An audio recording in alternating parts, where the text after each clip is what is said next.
Assalamualaikum warahmatullahi wabarakatuh.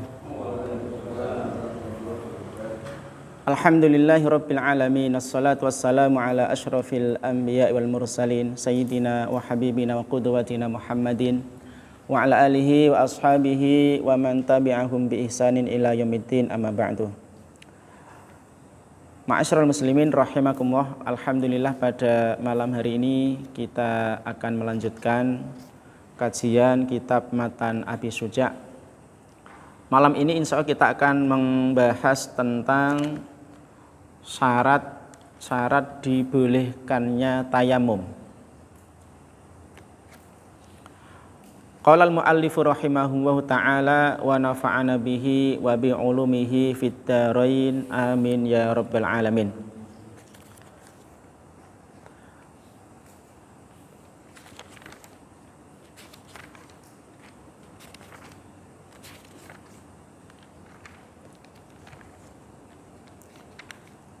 Faslun, pasal tentang syarat-syarat dibolehkannya tayamum. Wa syaraitu tayamumi, syarat dibolehkannya tayamum. Khamsatu asya'a, ada 4 perkara.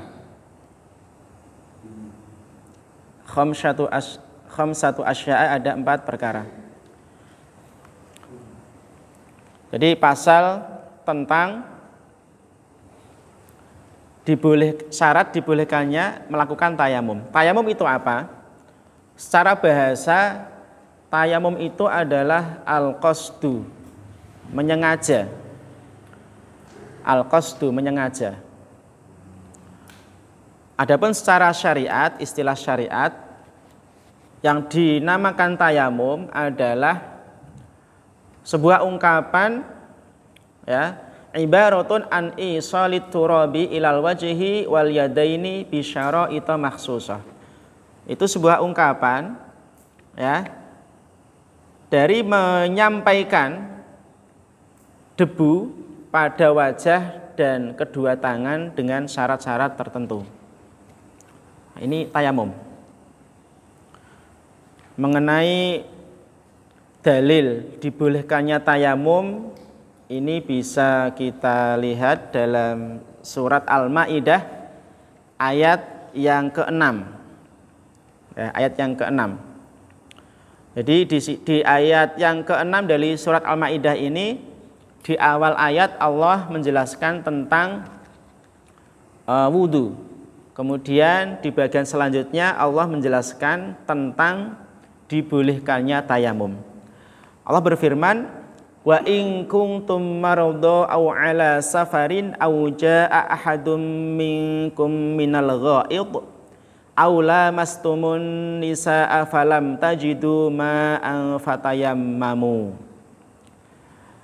Wa in kuntum maradha, dan apabila kalian itu dalam kondisi sakit, nah, kondisi sakit, au ala safarin, atau bepergian, sakit atau bepergian, au jaa ahadum minkum minal ghaiti, atau kembali dari tempat buang air,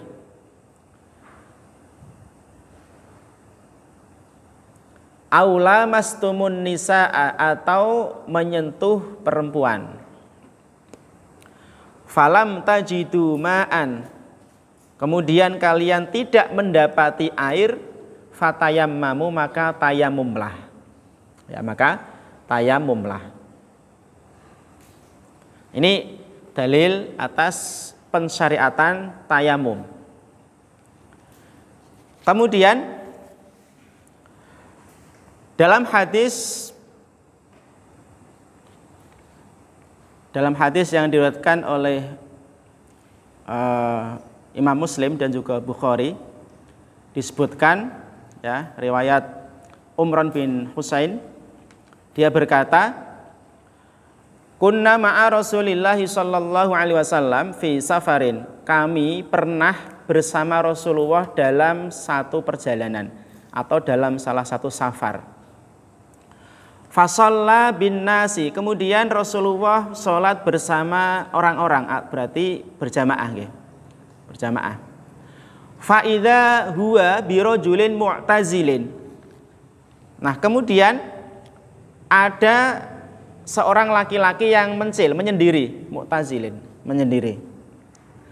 Faqala, kemudian Rasulullah bertanya, "Ma mana'aka an tusalliya?" Apa yang menghalangimu untuk sholat? Jadi laki-laki tadi menyendiri, tidak ikut sholat. Ditanya oleh Rasulullah, "Ma mana'aka an tusalliya?" Apa yang menghalangimu untuk ikut sholat? Qala, laki-laki tadi menjawab, "Asobatni janabatun." Ya Rasulullah, saya sedang junub, ya, hadas besar. Wala ma'a, dan tidak ada air. Jadi di tengah perjalanan kondisi junub, tidak ada air. Qala, kemudian Rasulullah bersabda, "Alaika bis-sa'idi fa innahu yakfika." Alaika bis-sa'idi, hendaklah engkau bersuci dengan debu atau tanah ya, yang suci. Fa innahu yakfika, karena sesungguhnya debu yang suci itu yakfika, sudah cukup bagimu untuk bersuci dari hadas besar. Jadi ya, pernah saya sampaikan sebelumnya, tayamum itu bisa menggantikan wudu dan juga mandi besar. Nah, ada sebuah kisah ya, bahwa ada seorang laki-laki yang ketika junub nggak mendapati air, ya, kemudian guling-guling di tanah ya, guling-guling. Ya pengennya itu sebagai ganti mandi janabat, kan guling-guling semua diratakan dengan debu ya seluruh badannya. Kemudian ditegur oleh Rasulullah, ya bukan seperti itu, cukup kamu mengusap atau usap wajahmu, kemudian tanganmu, nggak usah guling-guling seperti itu ya. Ini berarti tayamum itu bisa menjadi pengganti mandi janabat ketika memang sudah memenuhi ya syarat-syarat dibolehkannya tayamum. Ya, ini dalilnya. Jadi syarat-syarat dibolehkannya tayamum itu ada 5. Yang pertama adalah wujudul udhri, adanya udzur, bisafarin, karena safar, bepergian, perjalanan jauh, au marodin, atau sakit. Nah, jadi adanya udzur ya, bisa jadi itu berupa safar ya, atau sakit.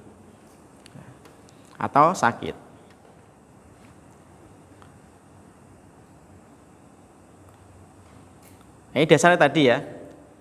Dasarnya yang sudah saya sampaikan tadi.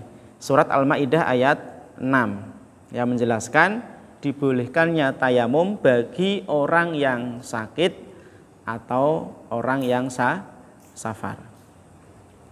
Ini yang pertama. Yang kedua, wadukhulu waqtis sholati.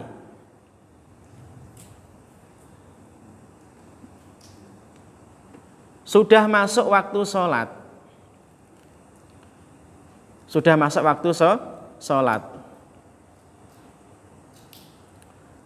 Contohnya misalnya untuk sholat maghrib, maka dibolehkannya tayamum ya ketika sudah masuk waktu sholat maghrib. Ini bedanya dengan wudhu ya. Nah wudhu kan enggak, asar sampai maghrib kok masih kondisi suci, ya bisa. Tapi kalau tayamum enggak. Ini dasarnya adalah hadis yang diriwayatkan oleh Imam Bukhari dari Jabir radhiyallahu anhu, anna Nabiyya sallallahu alaihi wasallam, bahwa Nabi sallallahu alaihi wasallam pernah bersabda, wa ju'ilat li al-ardu masjidan wa tahuran. dan telah dijadikan untukku bumi ya atau tanah masjidan sebagai tempat sholat, tempat sujud. Wa tahuron, dan bisa digunakan untuk bersuci. Fa ayyuma rajulin min ummati, maka siapa saja orang dari umatku adrokatuhus sholatu, yang mendapati waktu sholat, fal yusolli, maka hendaklah dia sholat. Nah, ini dasarnya. Kemudian yang ketiga, watolabul ma'i, yang ketiga mencari air. Jadi syarat dibolehkannya tayamum itu berusaha cari air dulu. Jangan wah enggak no air. Ya, iya di situ enggak ada air ya. Tapi harus nyari dulu. Berusaha nyari dulu. Ya, berusaha mencari dulu ya. Kalau dicari kok enggak ada, baru boleh tayamum. Harus berusaha nyari dulu. Kemudian yang keempat, wa ta'adzuru isti'malihi. Wa ta'adzuru isti'malihi, tidak dapat menggunakan air. Tidak dapat menggunakan air. Wa i'wazuhu ba'da talabi, dan tidak ada air setelah mencari. Ya. Jadi tidak dapat menggunakan air dan tidak ada air setelah mencari. Bisa jadi tidak bisa menggunakan air ini karena suatu kondisi misalnya. Ini yang keempat. Kemudian yang kelima, watturabu at-tahiru lahu ghurabun.